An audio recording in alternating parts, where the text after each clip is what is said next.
শপথ করছি যে আমি কখনো মাদক গ্রহণ করব না।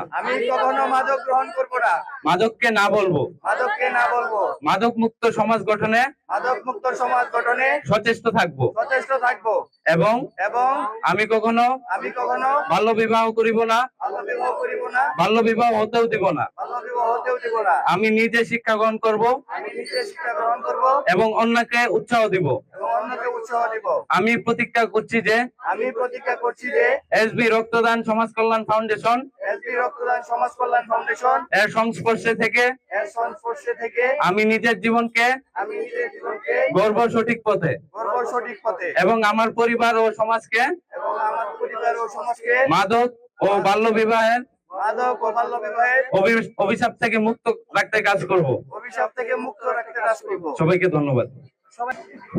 চলো যাই যুদ্ধে, মাদকের বিরুদ্ধে, মাদকের বিরুদ্ধে, চলো যাই যুদ্ধে, যুদ্ধে, মাদকের বিরুদ্ধে, চলো যাই যুদ্ধে, মাদকের বিরুদ্ধে, মাদকের বিরুদ্ধে, চলো যাই যুদ্ধে, চলো যাই যুদ্ধে, মাদকের বিরুদ্ধে। একটা খেলায় একটা প্লেয়ার যখন এই বড় ধরনের ফাউল করতেছে তাকে লাল কার্ড দেখিয়ে মাঠ থেকে বের করে দিচ্ছে।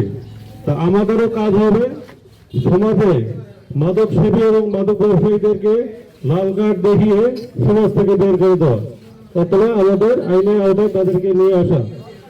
আমাদের এই মাদক বিরোধীর মূল কারণ হচ্ছে আমরা যদি সামাজিকভাবে এই আন্দোলনটা গড়ে তুলতে পারি সবচেয়ে ভালো কাজ হবে এটাই। একটু আমি ছোট্ট উদাহরণ দিচ্ছি, এটা বাসে কি কোনো আইন শৃঙ্খলা বাহিনীর সদস্য থাকে? বাসে যখন চলাচল করে পোশাক পরিচয় থাকে না, উপর ব্যক্তিগতভাবেই চলাফেরা করে, কিন্তু ওখানে কেউ সিগারেট খেতে পারে না। আজকের এই দিবসেই আমরা একটু শিক্ষা নেই। আমরা সবাই এই সমাজের মধ্যেই আমরা বসবাস করতেছি। একটা জন্মের পর থেকেই ছেলেটাকে দেখতেছি, এখন জন্মের পর স্কুল গেল, কলেজে গেল, এখন সে কি করতেছে সবাই জানি। একটু আমরা সামাজিকভাবেই প্রতিরোধ গড়ে তুলি। এসবি রক্তদান সমাজ কল্যাণ ফাউন্ডেশন যেভাবেই সহযোগিতার হাত বাড়িয়েছে, আমরা সবাই এই তাদের হাতকে শক্তিশালী করি এবং মাদকের বিরুদ্ধে সোচ্চার হই।